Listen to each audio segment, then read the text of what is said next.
ये सामने नज़र आ रहा है, ये वाज़ेह है कि ऐसा हो जाएगा, उसकी शिकस्त वाज़ेह है, तुम्हारी जीत वाज़ेह है, मेरा इम्तिहान में पास होना तो बिल्कुल वाज़ेह है। कोई चीज़ जो बिल्कुल वाज़ेह है, इसको इंग्लिश ईडियम्स में हम कहते हैं एक्सप्रेशन इस्तेमाल करते हुए रिटन ऑन द वॉल। कोई चीज़ जो बिल्कुल नमूदार हो रही है और सामने नज़र आ रहा है कि ऐसा होने वाला है या हो चुका है, कुछ भी है, तो उसको हम एडिमेटिक एक्सप्रेशन इस्तेमाल करते हैं रिटन ऑन द वॉल, यानी कि बिल्कुल वाज़ेह है, क्लियर है। कैसे इस्तेमाल होगा इसको डिफाइन करूंगा।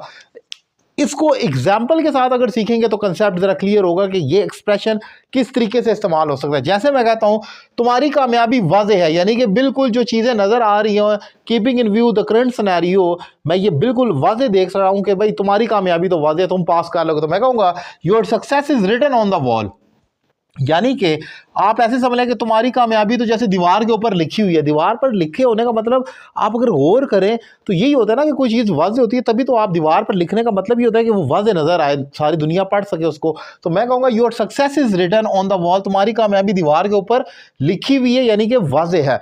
एक और एग्जाम्पल देखिए, उसकी शिकस्त वाज़ेह है, यानी कि आप उसे हार से कोई नहीं बचा सकता, आप तो उसकी शिकस्त वाज़ेह है। तो मैं कहूँगा his defeat is written on the wall, his defeat is written on the wall, यानी कि उसकी शिकस्त बिल्कुल क्लियर कट नज़र आ रही है और वाज़ेह है। तो मैं कहूँगा his defeat is written on the wall. तो याद रखें, जब भी आपने इस किस्म की एक्सप्रेशन इस्तेमाल करनी हो जहां पर आपने कहना कोई भी चीज़ जो बिल्कुल क्लियर कट नज़र आ रही है, अब उसमें कोई इफ एंड बट नहीं रहा, बिल्कुल क्लियर है, तो वहां पर आप कहते हैं something written on the wall, यानी कोई चीज़ बिल्कुल वाज़ेह जब हो जाती है।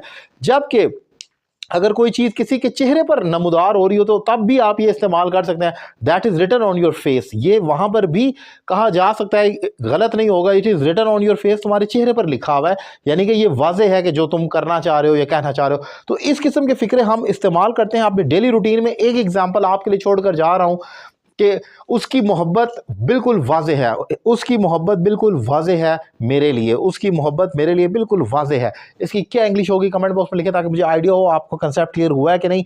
और मेरे दीगर वीडियो लेक्चर्स देखने के लिए मेरा YouTube channel Syed Ali Raza Kazmi subscribe कर लें, लिंक आपके सामने मौजूद है, वहाँ पर आप मेरे दीगर वीडियो लेक्चर्स हज़ारों की तादाद में देख सकते हैं।